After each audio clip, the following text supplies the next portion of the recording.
himself was familiar with the awesome revelation of this mighty God, but who danced back and forth between God's revelation and his own peculiar awareness of his own pain. He used 6 stories in the book of Daniel to present the case that God is both all-wise and all-powerful. That God is all-powerful and all-caring. He uses these 6 stories in the context of a godless society to demonstrate the fact that even when you can't understand him, he is still God. Daniel uses 6 stories in the book bearing his name to authenticate the fact that the presence of evil is neither ultimate nor final.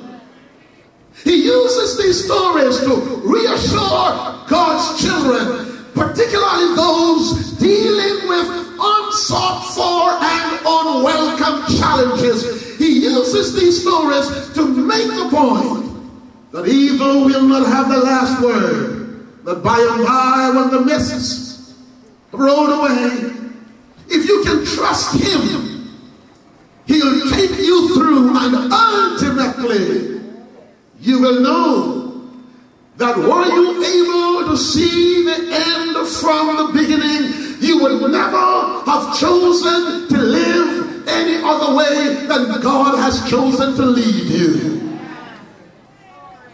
I have used as a launching pad text in Isaiah 48 and 10. I have chosen to refine thee in the furnace of affliction. And since I had to read the 43rd chapter, let me talk to you about that for 20 seconds by my watch.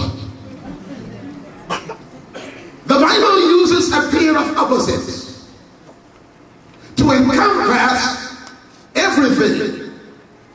Let me explain that to you. The text in the 43rd chapter said, when you pass through, 43rd chapter, when you pass through the water, it won't overflow you.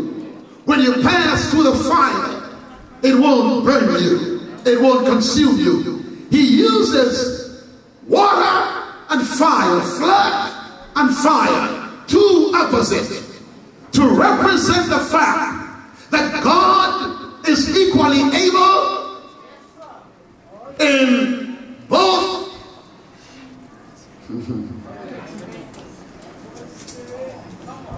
Listen to me. I have seen Christians turn their back on God because he doesn't answer the prayer they pray the way they prayed it. I have seen persons who are struggling to serve God turn back from serving him because they don't get the answer the way they ask for it. The prophet Isaiah in the 43rd chapter is conveyed to us by the usage of a pair of opposites that God is powerful in either medium or both media. Flood on one hand, fire on the other hand. 2 extremes. God is good in either or both together. But nothing will ever happen to you for which God has not already made provision. So he said when you pass, he never said if, he said when. Because as long as you make your mind up to be true to God, you will have some trials. I didn't come today to preach to half-hearted hypocrites. I've come by this day to talk to somebody who is serious about God. Somebody whose mind is made up that come hell or high water, I'm going to sit down in God's kingdom. Are you listening to me? I don't waste waste my time with persons who are not serious. So he said, not if, but when. When you pass through the waters. When you pass through the waters. And even the way he expresses it ought to give hope. I'm glad my destination is not in the waters. I'm going through. Are you listening to me? Because if God brings you to it, he can bring you through it. Are you listening to me? If by his wisdom he brings you to it, by his power he can bring you through it. When you pass through, it won't overflow you.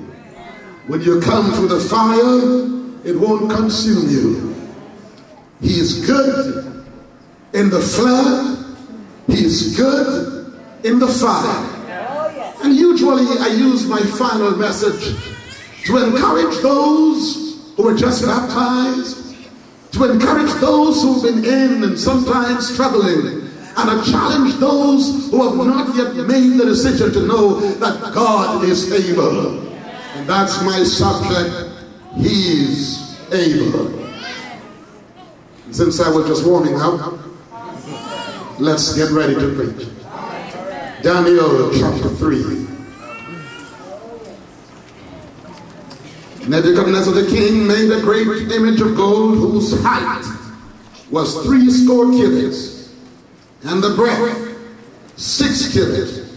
He set it up in the plain of Dura, in the province of Babylon. Nebuchadnezzar the king sent together the princes, the governors, the captains, the judges, the treasurers, the counselors, the sheriffs, and all the rulers of the provinces to come to the dedication of the image which Nebuchadnezzar had set up. Then the princes, the governors, the captains, the judges, the treasurers, the counselors, the sheriffs, and all the rulers of the provinces were gathered together unto the dedication of the image. And Nebuchadnezzar the king had set up, and they stood before the image that Nebuchadnezzar set up. Then an herald cried aloud, to you it is commanded, O people, nations, languages, that at what time you hear the sound of the cornet, the flute, the harp, the sackbut, the psaltery, the dulcimer, and all kinds of music, you fall down and worship the golden image that Nebuchadnezzar the king hath set up. And whoso falleth not down and worshipeth shall the same hour be cast into the midst of a burning fiery furnace. That's our launching pad.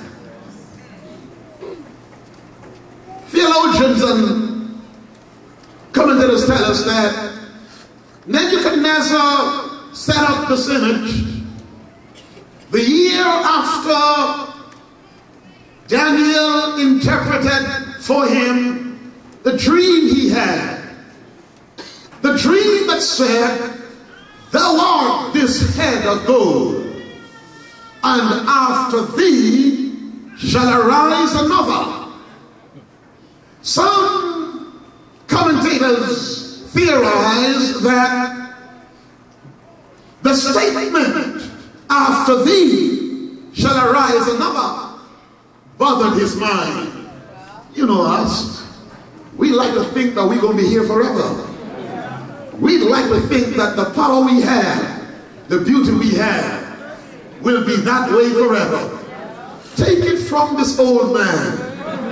I used to run at my school the 100-meter dash without even stopping to catch breath. But today I can hardly climb the steps of my house without puffing. Take it from this old man. I used to be good looking. You know now, that's a long time ago. Are you listening to me? But hear me.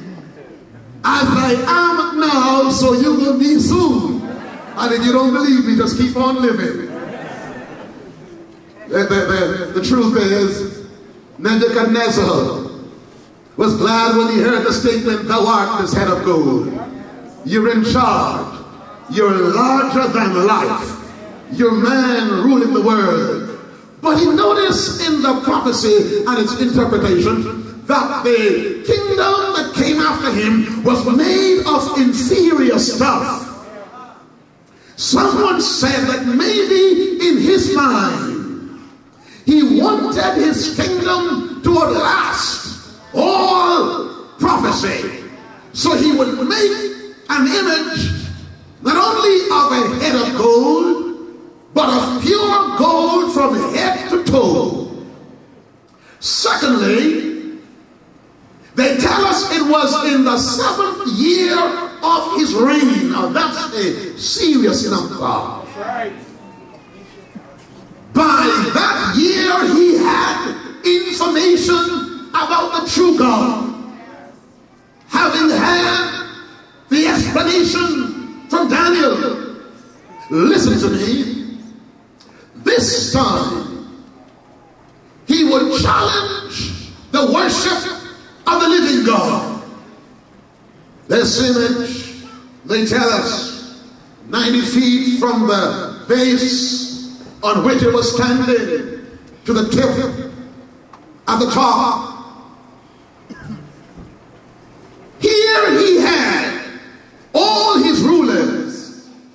If you go back to Daniel chapter 1, you will discover that when he captured Jerusalem, he pulled from there some boys. He wanted his kingdom to outlast time. So what he did, he would select the most brilliant minds he could find from any kingdom that he was in charge of. He would bring them to Babylon. He would select special teachers for them. The interesting thing is that when he brought from Jerusalem Hananiah, Mishael, Azariah, and Daniel, 4 teenagers, the first thing he did was to change their names. Now let me tell you why that is significant. Every Hebrew boy was given a name that literally was an index to his character. Names meant something for Hebrews.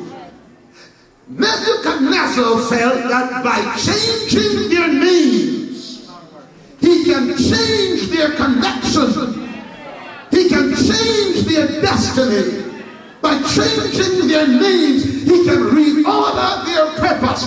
May I say here to those who've been blessed by God to be parents, you have a divine responsibility to train your children in the fear of the living God. You have a God-given responsibility to transmit to your children authentic Adventist heritage.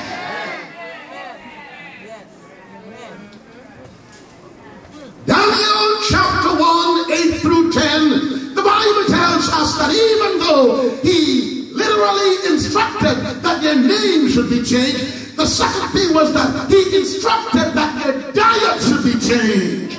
Let me tell you something.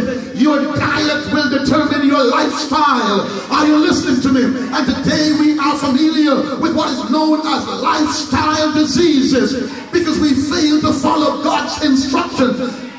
There is a beautiful text there in Daniel chapter 1, 8 through 10. But Daniel purposed in his heart. Daniel purposed in his heart that he would not defile himself. The teenager